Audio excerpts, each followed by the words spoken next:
The old way to pick franchise quarterbacks is tanking.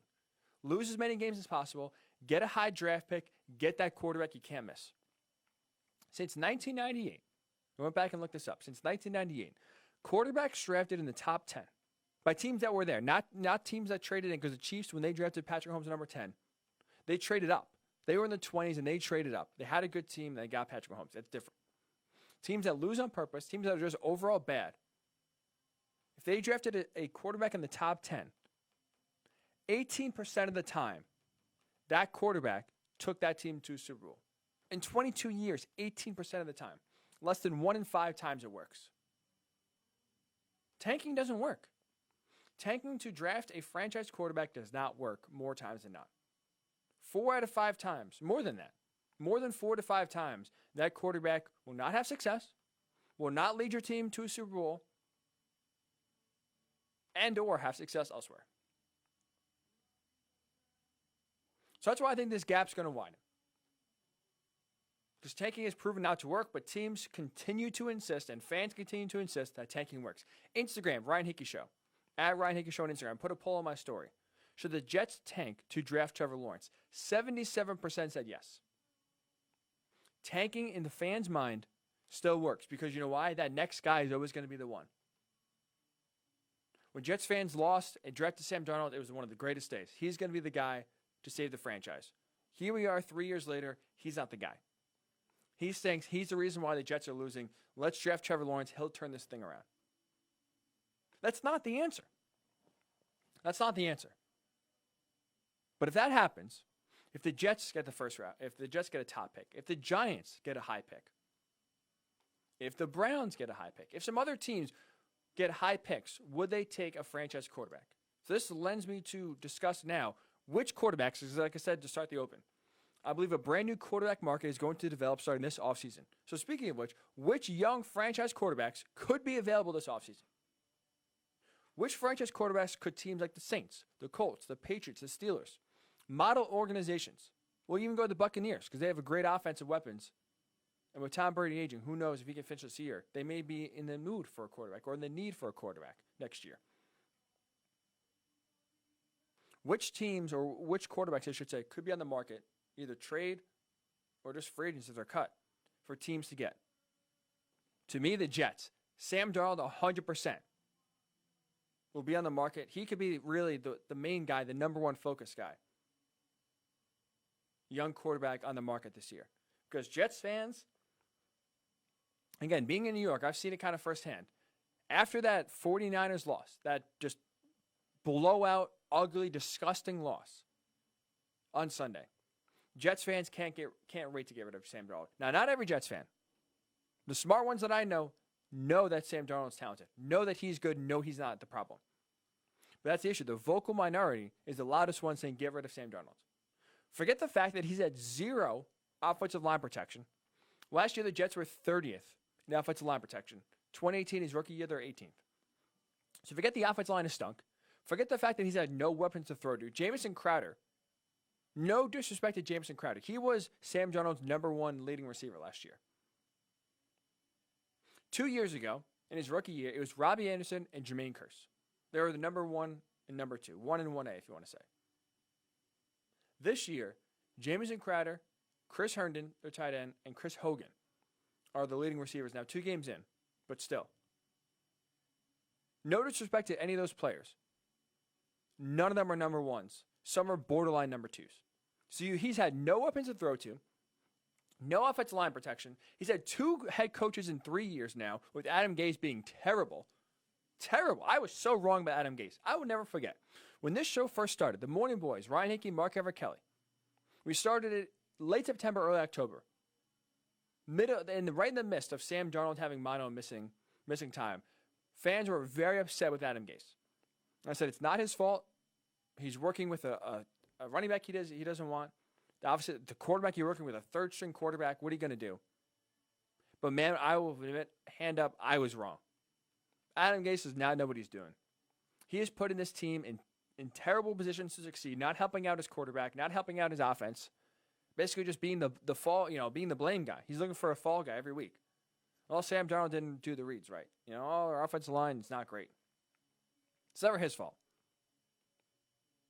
But Sam Darnold made a throw last week, evaded a sack, ran to his left, threw across his body, threw a dime to Braxton Berrios on the run for a touchdown. This man has a lot of talent, and I cannot wait for him to go to a stable organization, hopefully next year, with real weapons to throw to, with an offensive line that protects him, with an offensive mind that can get the best out of him. He is going to thrive. Personally, selfishly, as a Colts fan, I pray it's the Colts. I think he'd be the perfect fit with Frank Reich, with that offensive line, with those weapons. Sam Darnold absolutely will be available this offseason as long as the Jets continue to tank and they want to draft Trevor Lawrence. How about the Browns and Baker Mayfield? The Browns have been a dumpster fire organization. Baker Mayfield, in his time, in his short time, because he's in that same draft as Sam Darnold, so in his 3 years in Cleveland so far, he's had 4 head coaches. Right? You had Hugh Jackson, an interim. You had Freddie Kitchens for a year. Now you have Kevin Stefanski. Their offensive line was trash last year. Trash. And Freddie Kitchens continued to dial up deep balls, continue to dial up deep plays, and Baker Mayfield would just get crushed. So part of the regression Baker Mayfield had in 2019, because his head coach didn't know how to be an NFL head coach. He didn't know how to put the offense in positions to succeed, despite the fact you had Jarvis Landry at wide receiver, despite the fact you had Odell Beckham Jr., Nick Chubb, Kareem Hunt, David Njoku. You have talent. He just didn't know how to use it. So I think Baker Mayfield still has a lot of talent. And again, I think if he goes to an organization that has stability, that knows what they're doing offensively, they could put him in positions to succeed and he will have success. Browns fans are ready. My guy Ken Carman, who I work with on CBS Sports Radio, he hosts a Saturday morning show. You should listen. He is based in Cleveland. They were talking about last Thursday night when the Browns played the Bengals as a must-win game for Baker Mayfield. Fans were already, after week 1 and that loss to the Ravens, calling for him to say, we got to draft a new quarterback. Baker's not the guy. So trust me, those fans are ready to get rid of Baker Mayfield. I think he could be available if the Browns continue and don't have success, because it's almost a playoff year or bust. As crazy that is for the Browns. Having been in the playoffs, I believe since 2002? Now it's a playoff or bust year. He could be available. How about, this is going to surprise you, how about Carson Wentz? You think I'm jumping the gun on Carson Wentz? Think I'm trying to just pull them out of thin air? How about this? How about I play you a cut from Doug Peterson, his head coach? Doug Peterson was asked earlier this week if he thinks Carson Wentz is regressing in year 5, if he has gotten worse than he did when he was a rookie. Here's what Doug Peterson said to that question. Here's his answer. It's a good question. For us, it's a matter of continuing to work, I think as coaches and players, we continue to strive to get better every single day. I just don't want Carson to feel like he has to make all the plays every single time. I just want him to just be Carson. Coach, is your quarterback regressing in year number 5? That's a great question. I mean, are we serious here? Does everybody forget what Carson Wentz did last year with literally zero weapons? Last year for the season, tight ends Zach Ertz and Dallas Goedert were the leading receivers because the wide receivers were so banged up. A tight end had more receptions and yards than any wide receiver on the Eagles last year because that's how injury prone they were. Alshon Jeffrey played 10 games. Deshaun Jackson, their big free agent signing last year, 3 games. Nelson Aguilar, 11 games. And when he played, he was a net negative because that guy dropped every single pass that hit him in the hands. It was almost better when he didn't play. Mac Hollins, Greg Ward, J.J. Arcega-Whiteside all played legitimate snaps out of necessity. I couldn't even tell you where Mac Hollins went to college, and I'm a huge college football fan. Greg Ward, you know what I remember about Greg Ward in college? This guy was a college quarterback at Houston. When Houston was rolling with Tom Herman as their head coach, Greg Ward was the quarterback. They transitioned him to wide receiver, and he was one of the main targets down the stretch. They won 4 games in a row last year just to win the division. And in those games, again, Carson Wentz is thrown to nobody. In the playoff game versus the Seahawks, now I know Carson Wentz barely played. I think he had 3 pass attempts. He had that concussion in the first quarter. But even when Josh McCown went in, the only 2 wide receivers on the Eagles roster the entire game, in a playoff game at home against the Seahawks, that had a reception, Greg Ward, a college quarterback, Deontay Burnett. I honestly never heard of him. You're throwing to no one. Again, they were 1 injury away from throwing to me and you. Where's Vince Papale? We need an Invincible 2.0 for this Eagles wide receiving core. And it's happening again. Jalen Reagor, their number 1, or I should say their first round draft pick at wide receiver, on IR. Hurt his thumb. It's crazy. But Carson Wentz, since he got hurt in 2017, since Nick Foles led them to the Super Bowl, it's like Eagles fans can't wait to get rid of Carson Wentz. Every issue they blame on Carson Wentz. Now, he hasn't played great. He's had 4 interceptions in the first 2 games. Don't get me wrong. He hasn't, it's not him playing amazing and everyone else is playing bad. But they are way more issues bigger than Carson Wentz. So does Doug Peterson get frustrated? Does he want to get another quarterback? What if the Eagles go in the tank? They're so injury prone right now on the line, at receiver, at the skill positions. Their secondary stinks. They're not a good football team right now. What if they're in the top 10? Do you ditch your franchise quarterback to draft another one? Carson Wentz is a guy, if he gets to a winning organization, gets a fresh start, to me, I like his chances a lot. How about Daniel Jones? Crazy.